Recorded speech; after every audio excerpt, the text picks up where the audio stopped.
Bismillahirrahmanirrahim. Assalamualaikum warahmatullahi wabarakatuh. Alhamdulillahi hamdan katsiran thayyiban mubarakan fih. Asyhadu an la ilaha illallah wahdahu la syarikalah wa asyhadu anna Muhammadan abduhu wa rasuluhu la nabiyya ba'da.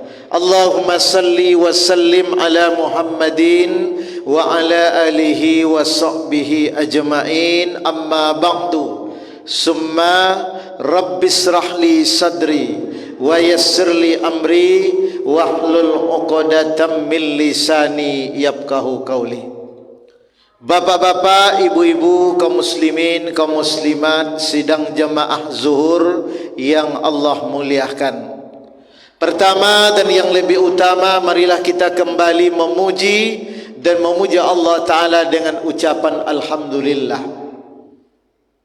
Alhamdulillah, walaupun saat ini negeri kita sebagian diguyur oleh hujan, tetapi atas rahmat dan nikmat Allah Subhanahu wa Ta'ala kita bisa hadir ke masjid ini untuk melaksanakan salat zuhur berjamaah dengan seluruh rangkaian ibadah lainnya.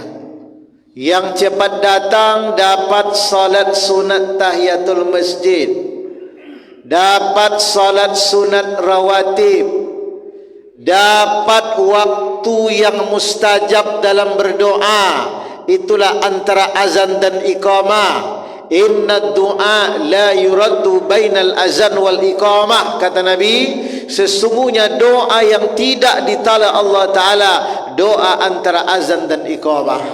Kemudian kita bisa juga mendengarkan tausiah, ceramah agama.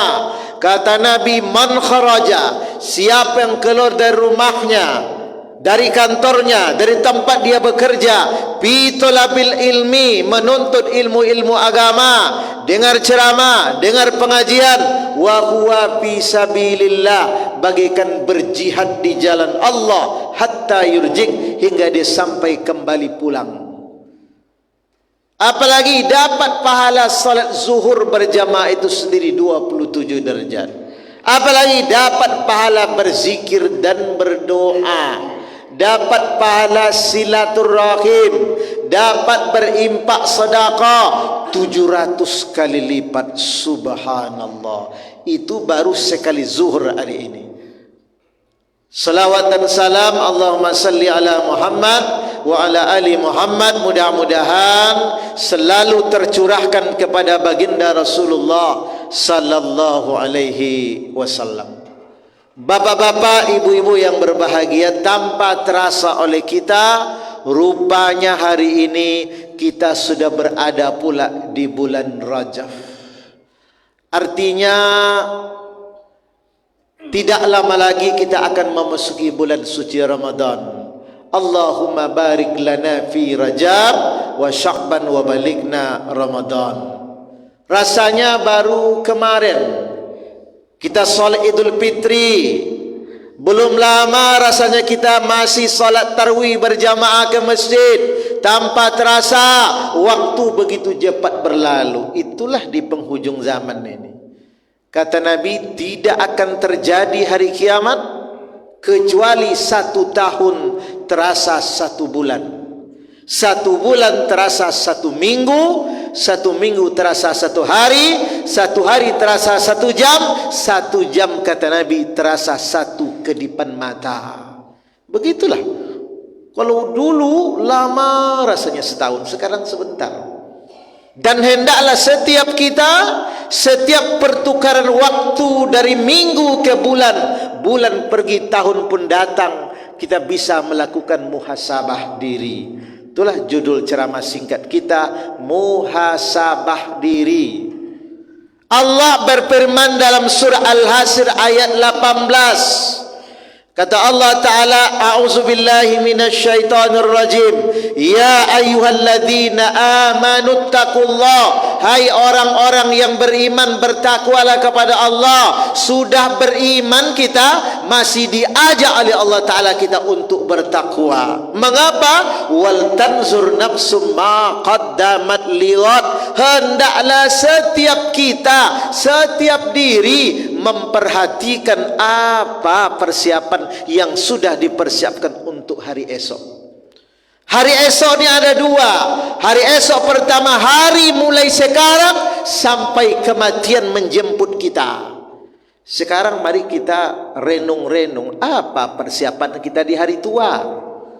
Dengan kondisi kita terus badan melemah, umur semakin tua, penyakit terus semakin datang. Nanti kalau kita sudah tua, bagaimana tentang biaya sekolah anak kita yang masih kecil, yang masih kuliah, biaya kehidupan? Kita pikirkan dari sekarang. Itu pertama hari esok, memikirkan diri dan keluarga kita. Apalagi menjelang kematian, kita tidak hanya bisa memikirkan diri dan keluarga kita. Kita mesti juga memperhatikan kondisi sekeliling kita, masyarakat kita, bangsa, negara dan agama. Ini perlu kita pikirkan, ibadah Allah. Tidak boleh kita hanya memikirkan diri sendiri sementara kita tidak memikirkan orang banyak. Walaupun kita tidak punya posisi status sosial, tapi kita perlu berfikir jauh ke depan. Termasuk sebentar lagi pemilu 2024, itu bukan hanya sekadar memilih, berbeda pilihan, pesta 5 tahun, bukan itu. Kita persiapkan masa depan negeri, agama, bangsa ini 5 tahun ke depan. Tidak hanya sekadar berbeda pilihan, semua akan kita pertanggungjawabkan di hadapan Allah. Maka hendaklah kita memilih pemimpin-pemimpin yang baik, yang betul-betul memperhatikan masa depan agama, bangsa dan negara ini. Inilah maksudnya persiapan kita hari ini, hari esok, pribadi, masyarakat kita. Ini yang pertama, persiapan sekarang menjelang kematian. Kita persiapkan dari sekarang. Yang kedua, persiapan kita setelah kematian dan untuk selama-lamanya. Inilah intinya. Sekarang mari kita renung-renung. Di dunia ini kata Nabi, umur umatku antara 60 sampai 70 tahun. Semakin lama umur dunia, manusia semakin mengecil dan umurnya semakin pendek. Umat dulu kala umurnya panjang, 1000 tahun, 500 tahun, 300 tahun. Sekarang kalau ada umur kita 300 tahun itu sudah hebat nama. Dan tidak ada 300 tahun. 60, 70 tahun itulah umur kita. Dulu Nabi Adam tinggal di surga. Allah turunkan ke bumi, Nabi Adam beranak keturunan. Ada yang lahir, ada yang meninggal. Itulah kita. Dan saatnya tiba kita akan meninggalkan alam dunia. Dunia tempat kita bercapek-capek, dunia tempat kita bercocok tanam. Sekarang kita salat zuhur, ni sebentar lagi, tak lama lagi asar pula. Pulang kita ke rumah, mata mengantuk maghrib. Selesai makan, mau istirahat kita, ada pula solat isya. Belum puas tidur, solat subuh pula kita. Itulah dunia kita, tempat bercapek-capek. Kesenangan kita adalah di akhirat. Persiapkan bekal. Sekarang umur kita umpama 50. Ini contoh, ya enggak? Contoh saya 48. Nabi waktu wafat umurnya 63 tahun. 63. Kami perempuan Ustaz, Khadijah waktu wafat 65 tahun. Kalau kita sekarang umur 50 tahun, Pak Kabak berapa umur sekarang? 44. Berarti 44, 6, ya enggak? 6 tahun tambah 13, 6 tambah 13, 19 tahun. 19 tahun lagi kematian akan menghampiri bila mencontoh Nabi. Masih panjang dah, ya kan? Kita 60 tahun Ustaz, 3 tahun lagi mati kita. Kalau mengikut Nabi. Kalau yang perempuan 65 tahun. Kan dulu Khadijah meninggal daripada Nabi Ustaz. Jangan lupa. Nabi 25, Khadijah 40. Dulu meninggal Khadijah umur 65 tahun. Itu standar. Saya begitu standar. Muhasabah. Menjelang tidur. Sekarang umur 50, 48. Berarti jatah 12 tahun lagi. Dihitung-hitung. Kapan muhasabah bagus? Menjelang tidur. Selesai salat. Sepertiga malam terakhir. Hitunglah terus. Pada bilangan manusia, pertukaran bulan ke tahun, umur kita bertambah pada bilangan manusia. Tapi pada hitungan Allah itu akan berkurang. Dan di dunia, cepat atau lambat kita pasti akan mati. Tidak ada orang setelah mati kembali lagi ke dunia. Dan kita wajib percaya dengan itu. Kematian pintu gerbang menuju akhirat. Kadang waktu meninggal ada orang pidato, saudara-saudara, sebentar lagi jenazah akan kita antarkan ke tempat peristirahatan yang terakhir. Itu salah itu. Kita berangkat dari Pekanbaru ke Makassar, jangan jauh Makassar, ke Bangka Belitung, Pangkal Pinang. Tidak ada langsung pesawat transit ke Batam atau transit berputar ke Jakarta. Kita mau pulang kampung ke akhirat, ke surga, transit dulu di alam kubur. Jadi alam kubur bukan tempat istirahat kita yang terakhir. Alam kubur hanya masa transit. Berapa jam? Bukan hitungan jam. Kalau hari ini kita meninggal kiamat 100 tahun, 100 tahunlah kita berada di alam kubur. Dan kita sudah mulai menerima persekot kenikmatan berada di taman-taman surga akibat kita rajin ke masjid, solat berjamaah, atau menerima persekot azab selama berada di alam kubur akibat dosa yang kita lakukan di dunia. Jangan lupa, kalau ada orang diazab di kubur, kadang mungkin bisa saja selamat di akhirat, tak jadi masuk neraka. Apa contoh? Kata Utsman, selesai dari kubur beliau menangis. Sahabat bertanya, kenapa engkau menangis? Kata Utsman, kata sahabat, kenapa engkau menangis hai Utsman?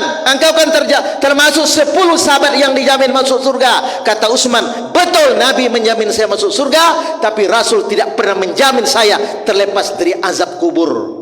Itulah contoh. Ayah kita meninggal 10 tahun yang lalu, mungkin sekarang diazab. Kita doakan sekarang waktu zuhur, antara azan dan iqamah tadi, atau waktu mustajab lain, seperti sujud terakhir dalam salat, sepertiga malam terakhir, di saat turun hujan, waktu mustajab, Allah kabulkan doa kita, maka ayah bunda kita tak jadi diazab di alam kubur.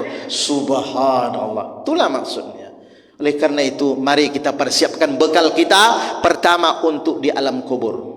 Badan kita berasal dari tanah, kembali kepada tanah. Ruh kita tak menerima persekot kenikmatan atau azab Allah berikan. Di dunia ada badan tinggi, ada rendah, ada tidak melihat, ada buta, ada tuli alias tidak mendengar. Semua itu hanya perhiasan dunia. Sampai ke kubur akan habis jasad kita. Nanti selesai hari kiamat, Allah tukar dengan jasad yang lain. Allah hembuskan ruh ke dalam jasad kita yang sudah mati 100 tahun, 200 tahun.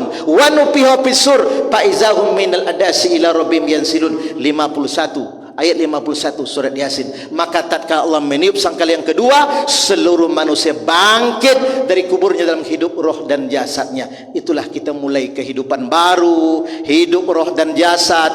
Di padang mahsyar bukan 60 tahun, dalam hadis sahih 50.000 tahun. Satu hari air 1000 tahun dunia. Itu belum ada acara apa-apa, belum ada ditimbang amal kebaikan, amal buruk. 50 tahun berdiam di padang mahsyar, matahari 1 mil dari kepala kita. Selesai itu baru ditimbang pahala dan dosa. Sebagian kecil akan masuk ke dalam surga, sebagian besar akan masuk ke dalam neraka. Mudah-mudahan semua kita yang hadir ini, keluarga kita bisa kembali pulang kampung ke surga. Kampung kita di surga. Nabi Adam dulu berada di surga, dan semua umat Islam akan masuk surga. Tapi mungkin barangkali ada langsung ke surga, ada singgah dulu di neraka, menghapus seluruh dosa dan perbuatan maksiat yang kita lakukan di dunia. Dan jangan lupa, setelah selesai hari kiamat, semua kita akan hidup roh dan jasad, tidak pernah mati-mati lagi, baik yang berada di surga maupun neraka. Mari kita persiapkan bekal untuk hari esok, sekarang sampai kematian, dan setelah kematian untuk hidup selama-lamanya. Subhanakallahumma wa bihamdik, asyhadu an la ilaha illa anta, astaghfiruka wa atubu ilaik. Assalamualaikum warahmatullahi wabarakatuh.